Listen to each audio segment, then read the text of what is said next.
welcome back. And of course, as was mentioned earlier in the show, the focus of this segment is going to be on child safety. And we're going to have a very good conversation about what you can do to help keep your children safe.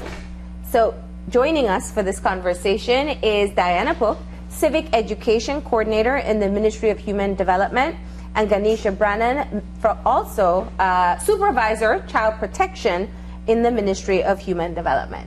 Good morning, ladies. Good morning. Welcome.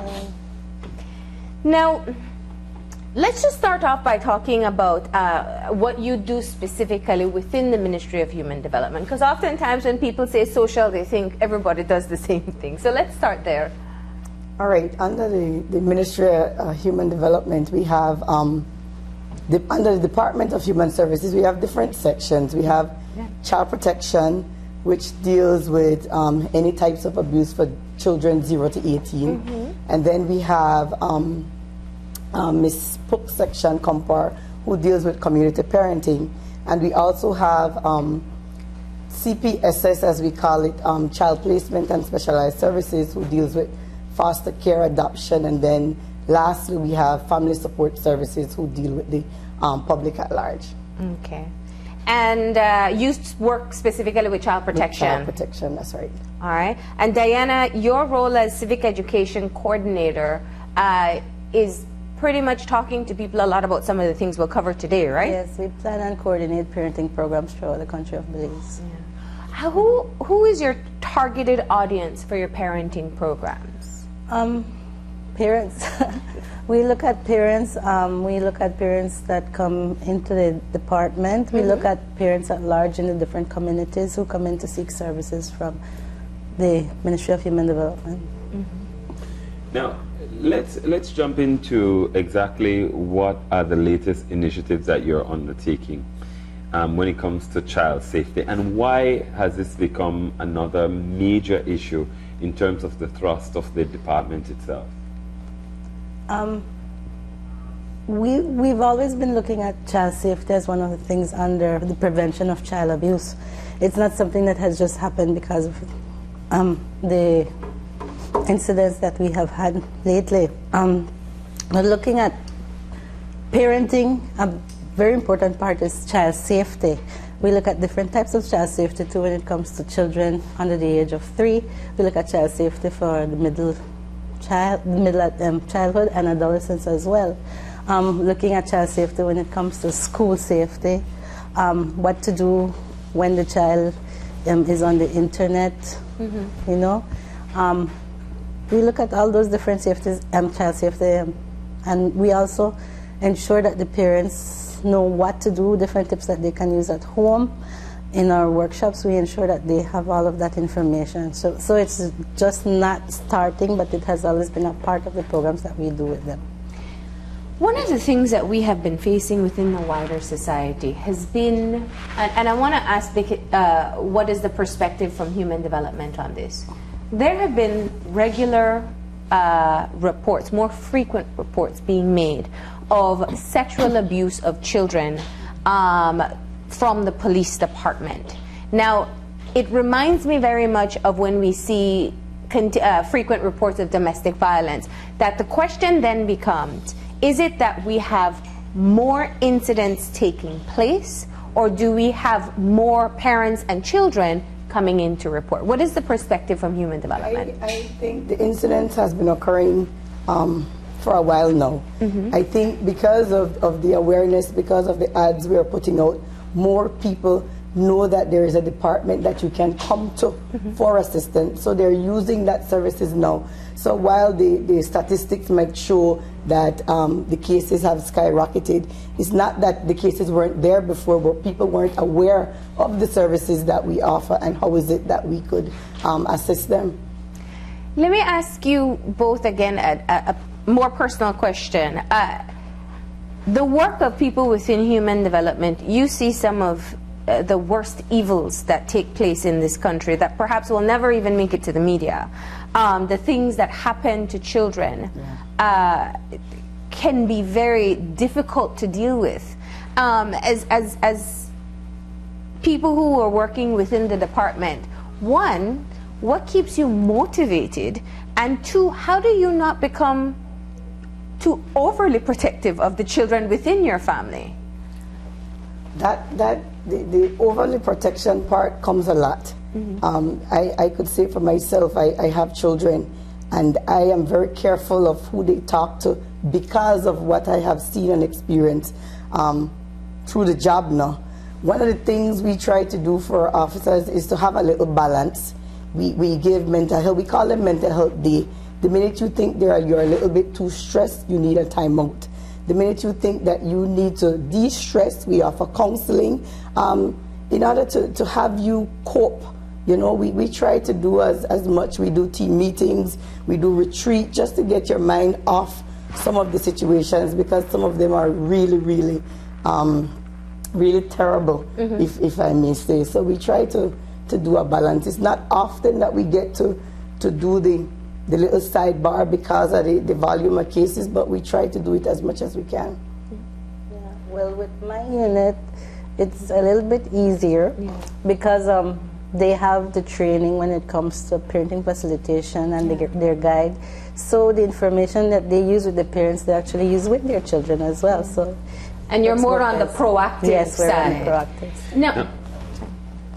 Let's jump into some of the specifics that you want to discuss. For example, the challenges that parents may face, given the fact that so many homes now have internet. And while parents may fall asleep, children may still be up on the internet. Yeah. We have seen a lot of cases coming out of children communicating with individuals over the internet, over the cell phones. What we try to encourage is for parents to set boundaries. You need to set time when the usage of the internet can be monitored. You won't be right there physically to see, but every so often you need to check the websites your children are going to, familiarize yourselves with individuals that they're talking to, so that becomes a little bit more easy for you to check, to follow through. The child doesn't even have to be there for you to go on the laptop and go on the computer and see the history, the sites they have visited, who they're talking to. Know your child's password. Most of the time, children try to hide their password. Facebook. They post up things. They speak with individuals they don't know. They make arrangements to meet them outside the home or the school place. So we ask parents to be involved. You need to know who your child is talking to, whether it was on the internet or by text. Another thing we try to encourage is if you're going to have a computer at home, ensure that the child doesn't have a personal computer, but that there is one central computer, that's so that you can monitor when the child is on the computer. Next thing, if you're going to have a computer, get to learn how to use it, how to block certain sites that you don't want your child to be on. And if they're going to open an email account, ensure that you share that email account with them. Yeah. Now, how do you, especially when it comes to giving parents advice, how do you underscore the importance of monitoring internet use, phone, computer, whatever, understanding that depending on the age of your child, they may be very unhappy with this particular action? Well, it all comes down to discipline and as what you see important when it comes to parenting. And one thing we try to stress, to prevent any type of contact with pedophiles or getting in that area that you might be abused, parents have to ensure from early to start teaching their children about not speaking to strangers, not even on the net, not giving out their personal information to anyone who asks for it. And that goes on the net as well as in person, things like that. We try to stress on them because you never know what intention someone has for your child. So you have to be very, very careful if you don't want your child to fall into that. Can I just add, one of the other big issue is communication. If you don't open communication between yourself and your child, then it creates barriers. Children feel a little bit hesitant or reluctant to bring information to you. So you need to open it up. Leave space every single day whether it is morning, afternoon, evening, just to see how their day is going. Did you meet someone new today? And you kind of develop a relationship that the child is okay to come and tell you anything. Even if they think it is something bad, they still know that they can come and say it to you, no? Mm-hmm. Now, one of the things that happens so often is that people say, you know, you're talking about internet safety and chat rooms, and those things don't happen in Belize. That's something that happens, you just see it on TV. Are there real threats online for children in Belize? Yes, they are. Yes, they are. We have seen cases coming out of chat rooms and Facebooks and texting. We have dealt with a couple of cases from that end. I wanted to ask, because the world is pushing technology, and now a lot of times parents are buying a tablet for a child at a very early age. And while you may be proponents of having a singular computer within the house in a public space, how do you help parents maneuver the tricky areas when they say, well, I need a tablet for school and to do certain work or to read? For me, I don't see it as a problem. Again, we are moving to the era of technologies taking over everything. The issue is, again, monitoring. You need communication, you need monitor. If you have that type of relationship going, you won't have that problem, man. Yeah. You know what? When is your reading time? What do you need to surface? What do you need to search for on the internet? You need to work with your child. Sometimes you need to just sit there and see what they're doing. Yeah. It's hard to say you need to have one central computer so everybody have access. You might have a big household, so you might not have the time for one computer. You might need more than one gadgets in the house. So but monitor again. You need to let your children know from the onset, this is for this purpose. Well, there might be time you can maybe surf cartoons, pictures, whatever it is, but it has to be age appropriate, and it has to relate to it has to make some sense for you to want to do it. One other thing I wanted to touch on when it comes to internet or technology, one of the challenges we know parents have, and sometimes it's just because they don't want to accept it, is that children, even of a very young age, sometimes send photos of themselves to strangers, to friends, and it has become, it's a problem here, and it is going to an even younger age. How do you talk to parents about teaching their children not to send nude or suggestive photos to other persons, strangers or friends? I think with issues of that, we wouldn't take the direction of going to parent, but we would try to get to the child for them to understand that you don't expose yourself in that way. And we try to use parents just to work alongside with us to I guess to confirm that, but we try to go to the child for them to understand, listen, this is the situation. You put your picture out there, you put nude pictures of yourself out there, you expose yourself to a lot of people who don't know you, who may have access to you, and then hurt you. So we try to bring it from that angle and then have the parents just to confirm that what we're saying is the right thing. Let's move into another area and talk about safety within schools, because even though we take it for granted that it should be a safe place, not all schools are. And children spend a large portion of their day within the school zones. Yeah, one of the schools should be a safe place, but I firstly need to say that parents need to understand that it is not solely the school's responsibility when your child is there from 8:30 to 4.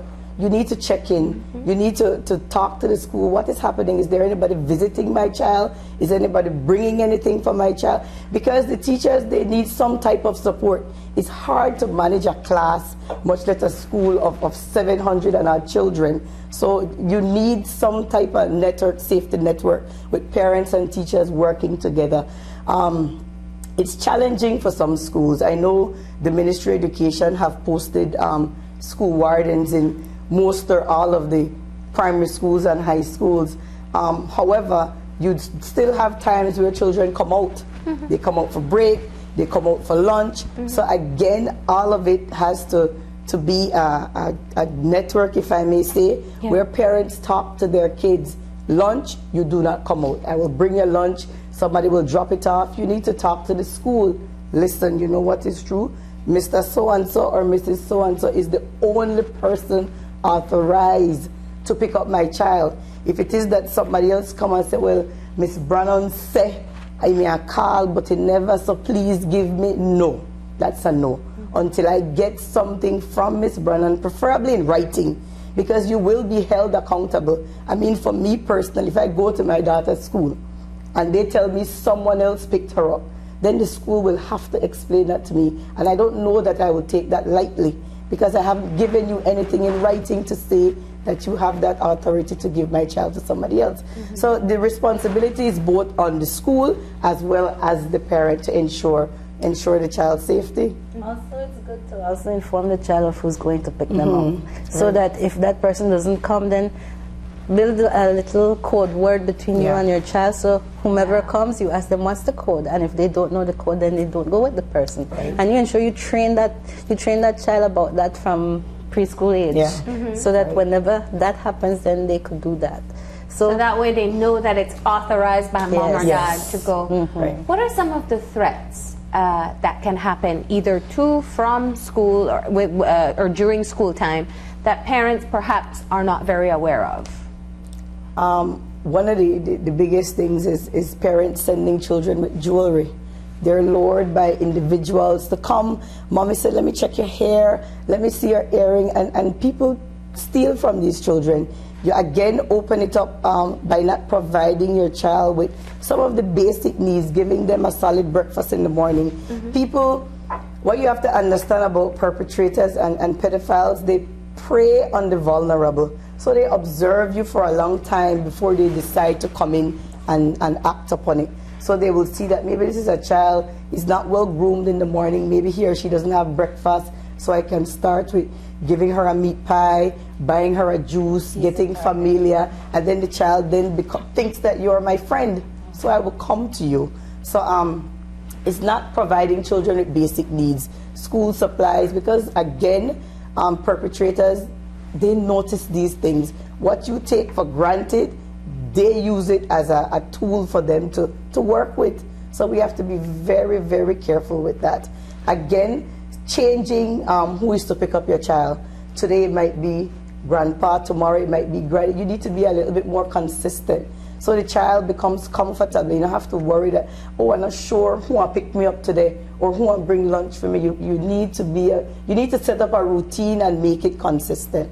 And what about the children who don't get picked up? Because there are many children who walk to and from school on their own. Yeah, for us that is a challenge. We have been observing a lot of younger kids, 0 to 6, walking home. It is dangerous. It is very dangerous.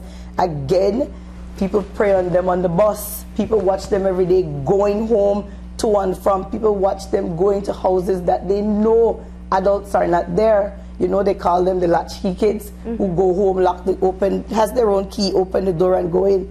All I can say, it is dangerous, and parents need to stop it. When we have children, we pick up a responsibility and an obligation to ensure that child's safety until the age of 18, man. So it means that whatever it is that you need to put in place, you have to, and I really think that we need to get a little bit more strict with the law in charging parents, penalizing them for not doing their part. Would that be considered neglect if you have a preschool infant 1 age child walking home on their own? Of course.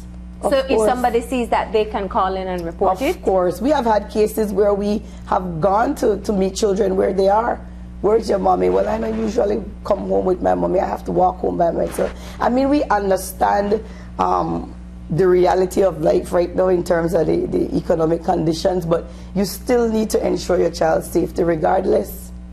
And the 8-year-old can't walk the 6-year-old? No. Or the parenticized child is usually a problem? Yes. Try to have maybe the child who's going to standard 6, who's your neighbor's child, to take the child to school if you can't, no?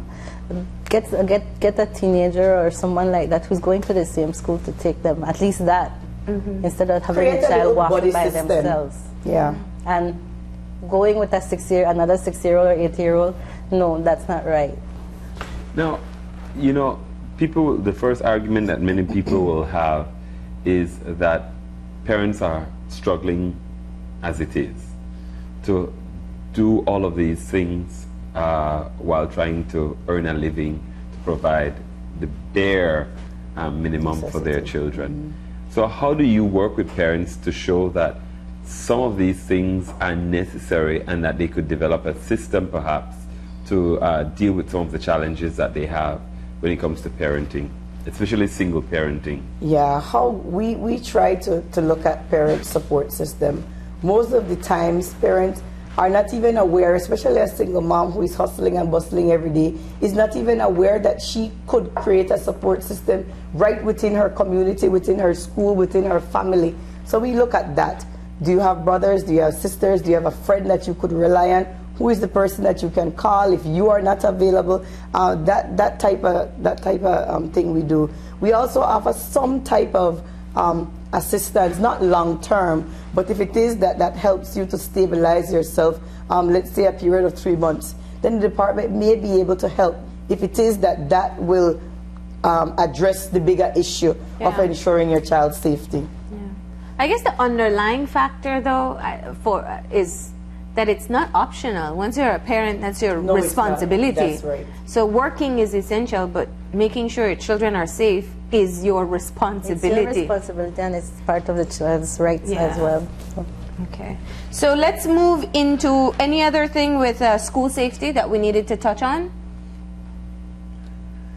Not really. We just wanted to ensure that the parents ensure that there is some open communication between them and the school, and as well as them and the child when it comes to picking up their children, ensuring that they check in on their children and not be an absent parent from school. Can I just switch the gears a little bit, because a lot of the focus has been primarily on parenting, but what's also the responsibility of schools when it comes to see children who are at risk in different areas? And I know we've seen the implementation of mandatory reporting in certain areas. So let's look a little bit at that.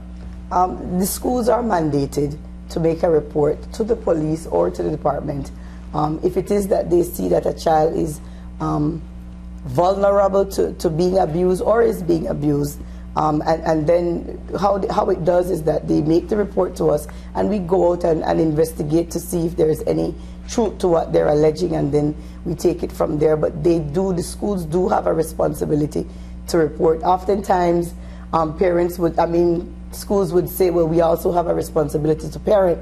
So how can we report a parent, or how can we have human services or the police come in to work a case and not have a parent involved? We try to engage parents. We have had some instances where parents refuse to cooperate for various reasons, and without them we still proceed.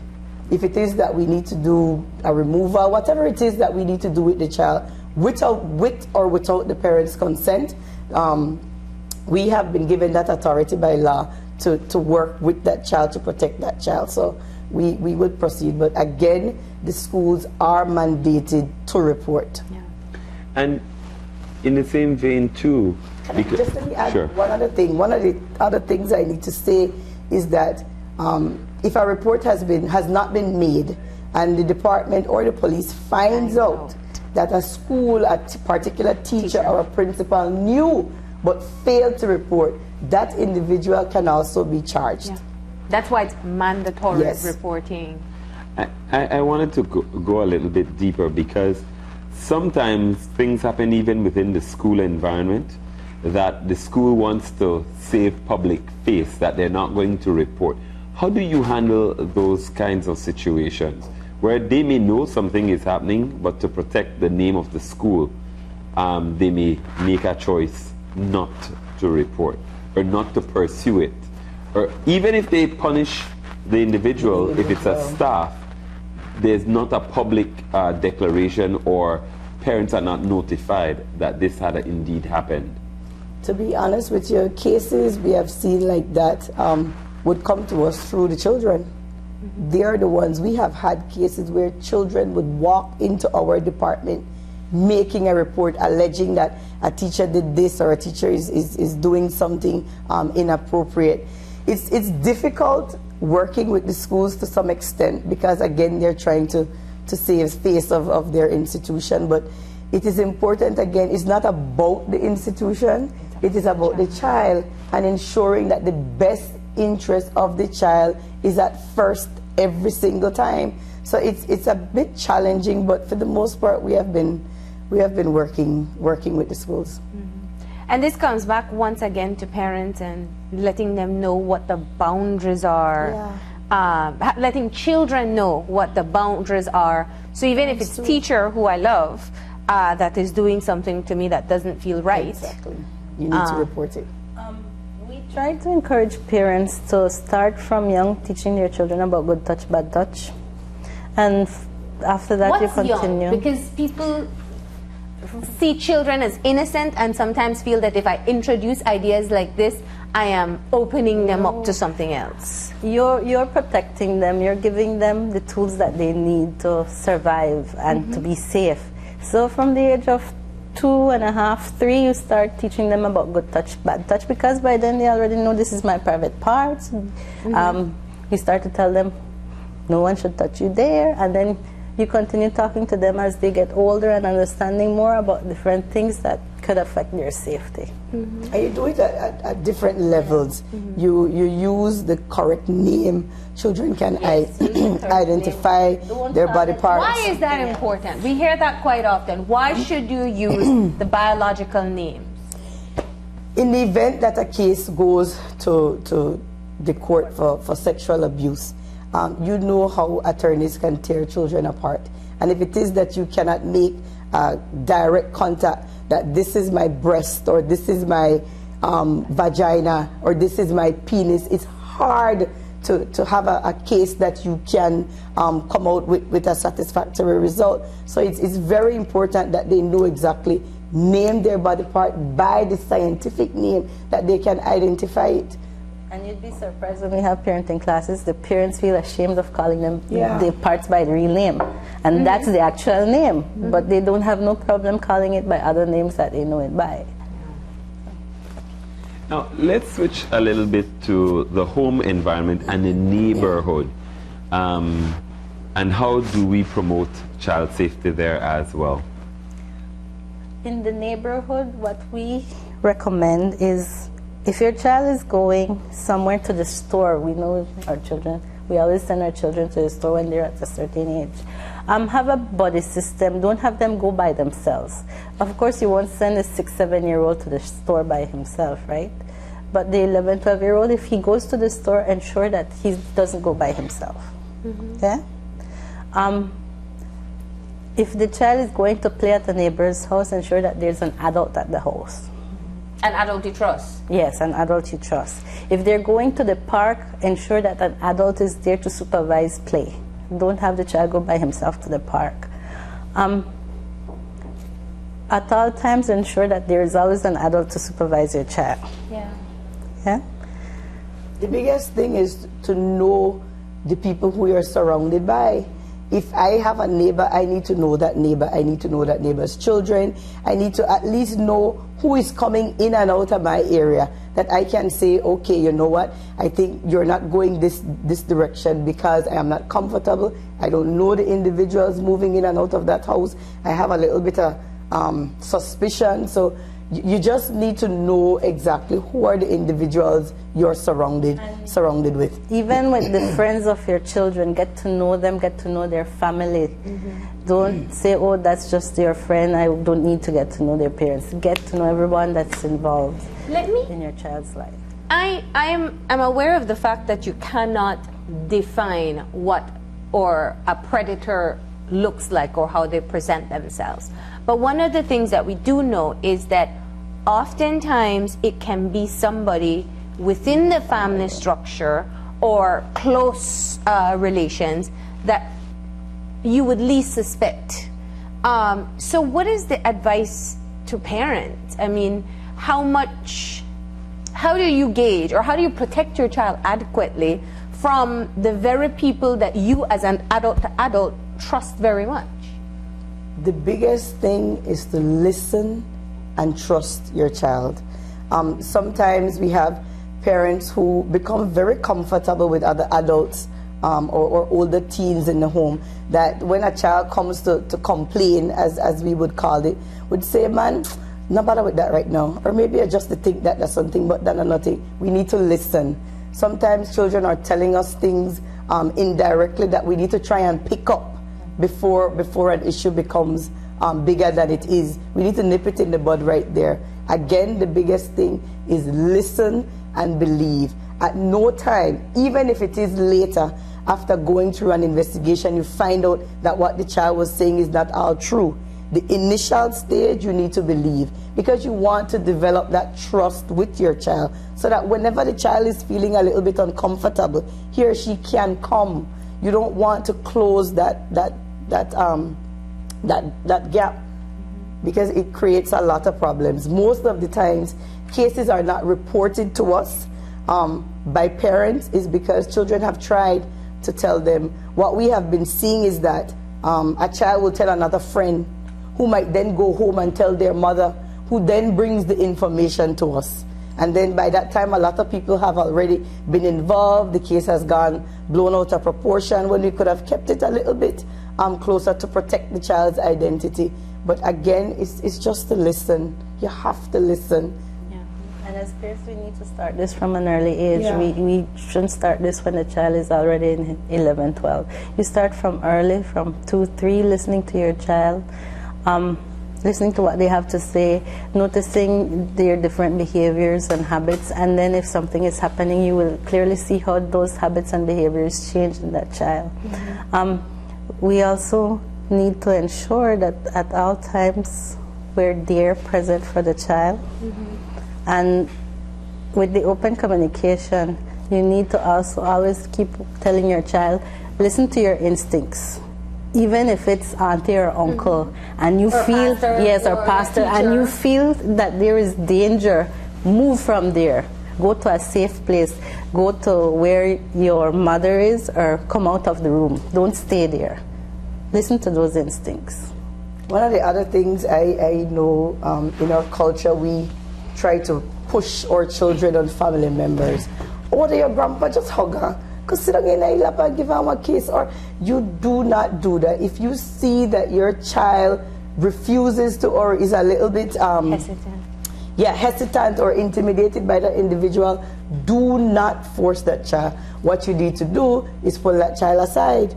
I mean, it might not be in that same space, but at some point you need to make time. Why is it that you want to talk to grandpa? What is happening with auntie? And get a little sense of why the child feels that way. But do not force your child. We have this mentality to think that children are to be seen and not heard, mm-hmm. and we're to respect adults. We have moved away from that, man. Mm-hmm. We need to have children express themselves openly.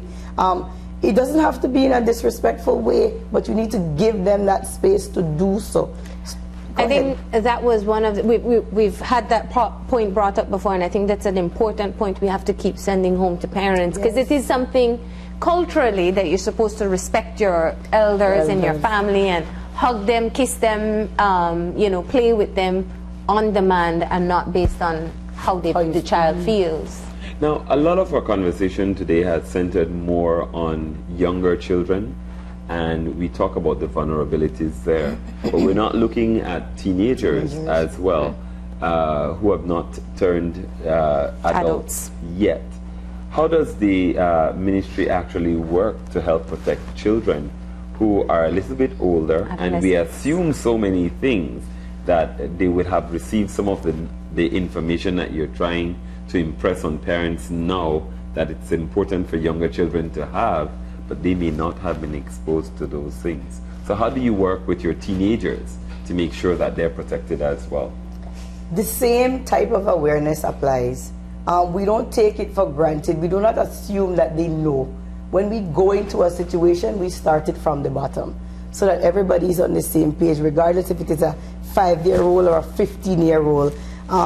In most cases, we have done awareness in schools. So we would go to, and this is where Ms. Pook comes in, we go to high schools upon request, and do presentations on child abuse, there are a lot of teenagers who don't know about child abuse, who have been experienced child abuse from 5 but never knew, just thought that this was a form of discipline, or this was okay because he said he was my dad, so it's okay for him to kiss me, or it was okay for him to touch me inappropriately. We have a lot of cases of adolescents. We have a lot of cases that comes out as a result of us going into schools and bringing awareness to communities. Again, we do not make assumptions that they know what it is. We take it from the bottom to the top. All right. And any final bits of information to parents at this point about keeping their children safe? I just want to say, again, parents, it is our responsibility. While everybody has their part to play, you are the one who holds the bulk of it. So again, you need to start talking to your children from an early age and continue that conversation as they grow. The conversation might expand. The child might come to you with certain topics that you might feel a little bit uncomfortable with, but these are areas that you need to address. You do not want to shy the child away, and then that child goes to other sources, might not get the correct information because you failed to lay it on the table right then and there. It's very, because of our culture, again, certain topics we refuse to talk about. We have grown past that, particularly because of technology. The children are exposed to a whole lot of information. You need to tell them this is right and this is wrong, so they know when they see it. They know how to act on it when they see it. Also, if you're not sure about certain things, do your research before you speak to your children about it. And remember, at different age levels, you have to speak to them at different type of ways. You won't use the same vocabulary on a 5-year-old that you would use on an 11-year-old. So, and just be certain to tell them exactly what they're supposed to know. Ensure that you put all your rules and regulations from being at home to being at school, what you expect, what they should expect, and be consistent. Ensure that there is a routine so that if anything goes out of the way, the child will know that this is not the correct thing. And always listen to your child. It doesn't matter if they tell you that it's a relative that did them something, their parents or their brother or sister. Ensure you listen to them, and if you can prevent something from happening, then do that. Listen to them and take action when they tell you something is happening to them. And if anyone is interested in parenting skills, as is done through COMPAR? You can contact us at the office. We're in each district, each Human Services Department office. Here at Regent Street, we're available. You can just come in, and if you want information, we can give you that. And if you want to be a part of a workshop, then we can do that for you as well. Can I just add lastly, because people have this idea that all Human Services does is take away their children. So they would refuse to make a report because they are fearful that they might lose their child. That is not the role of the department. Our role, firstly, focus on family preservation, and whatever type of support that we can offer you to keep your family together, that is what we will do. It is only extreme cases where we have to remove children, and the idea again is not to have them removed permanently, but it is to work with the family again and reunify them where possible. So please, if it's a last resort, exactly, not the first. Exactly, you can come in. This is the type of services we offer to family to protect children. Please come in. All right. Thank you very much for joining us. We're going to go ahead and take a break, and when we come back, it's to do Valentine arts and crafts with the kids.